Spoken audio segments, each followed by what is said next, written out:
Welcome back. In this lecture, we take up the topic of Article 2 of the Uniform Commercial Code.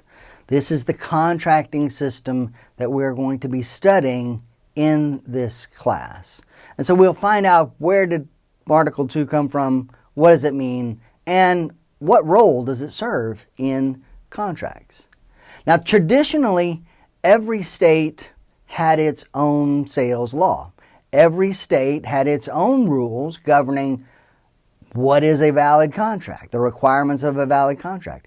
Every state had its own rules about performance. When did you perform a contract? When do your obligations end because you've performed? And every state had its own rules about remedies. How much do you receive because of the failure of the other party to perform? And this time period, before the country began to do business across nationwide, in nationwide areas, it worked. Every state had its own sales law because most commercial transactions were local. But beginning in the 20th century, states began to recognize that if there were a uniform set of rules governing sales contracts, that would be good for commerce. Remember, we said, what do businesses want? They want legal predictability. They want bright line rules as to what they can do and what they can't do. And therefore, the Uniform Commercial Code was created to provide a uniform solution for states to adopt. The UCC was put together by scholars after consulting with business people with the idea that we're going to take the best practices of business people and we are going to combine that with the common law rules that we have inherited from hundreds of years of case law, and we're going to create a new model law that a state can adopt that will allow for the commercial sale of goods with the same law in effect. And Article 2 of the UCC governs sales of goods nationwide. Well, almost nationwide. My state, Louisiana, has its own sales law. Now, Louisiana has adopted some aspects of the UCC, maybe most aspects of the UCC, but for the sale of goods, Louisiana does not utilize the Article 2 of the UCC. But 49 other states, plus the District of Columbia, do. So today we're going to look at the UCC and the formation of contracts for the sale of goods. And at the end of the lecture, you should be able to answer the following questions. What is the UCC? What is a sales contract? What kinds of contracts does the UCC govern? And finally, what is a merchant? And why is that designation significant?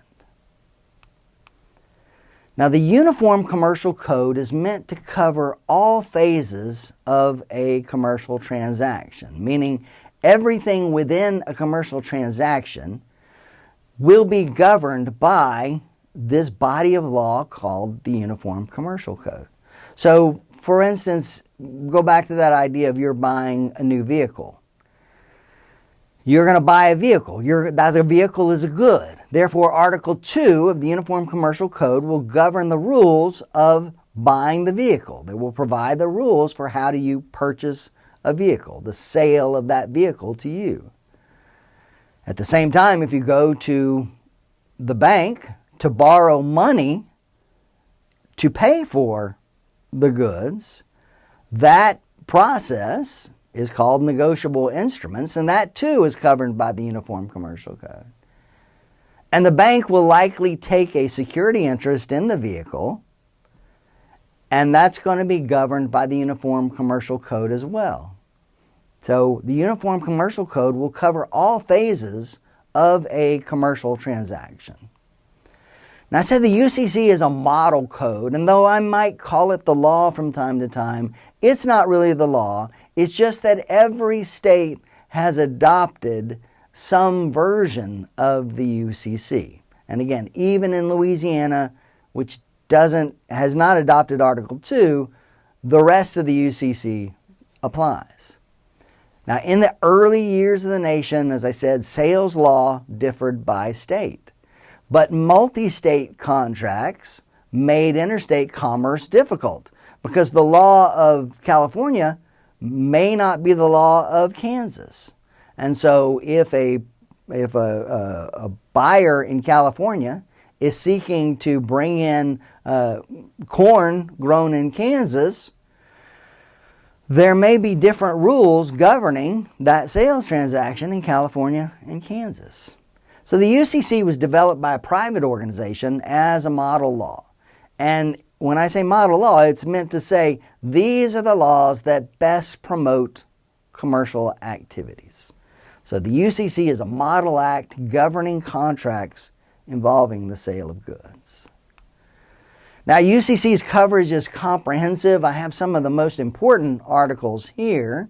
Article 1, starting with the definitions and framework.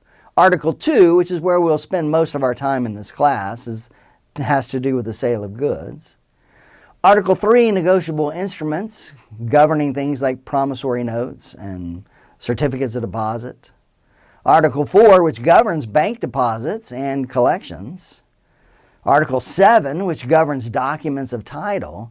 And then, of course, Article 9, secured transactions. And this is the other topic that we will cover in this class toward the end of the semester. Multiple aspects of the UCC may apply to any single business transaction.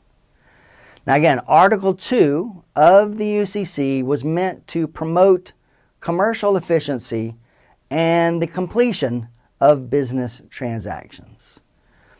And it has achieved this by providing simple and standardized procedures that parties can rely on in the event of unforeseen risks. Meaning you as a consumer or you as a merchant don't have to anticipate every possible risk because the UCC is going to provide standardized rules and procedures. We call those default rules, meaning the parties control their transaction. The contract will always control. But if there are elements, risks that are not covered in the contract, then we turn to Article 2 and the UCC. What rules should apply? Default rules fill in the gaps in business contracts. The UCC is often thought of as a gap-filling law. The UCC permits courts to resolve problems that were not anticipated or addressed in the contract.